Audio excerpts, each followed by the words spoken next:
আজ বাড়িতেই বানাচ্ছি ভাইরাল সেই ডিমের পরোটা। রেসিপিটা অনেক সিম্পল হলেও খেতে কিন্তু খুবই মজার হয়।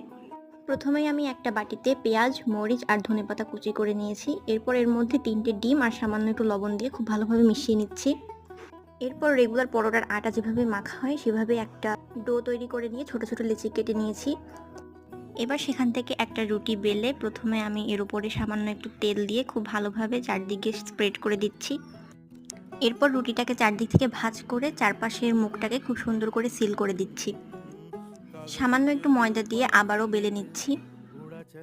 এভাবে প্রত্যেকটা পরোটাকে লেয়ার পরোটার আকারে বানিয়ে নেব। এরপর প্যানে পরোটাটাকে দিয়ে গোলানো ডিম তার উপরে স্প্রেড করে দিয়ে খুব ভালোভাবে এপাশ ওপাশ লালচে করে ভেজে নিলেই আমাদের ডিমের পরোটা একদম রেডি। এটা যে কেউ বাড়িতে বানিয়ে নিতে পারবে।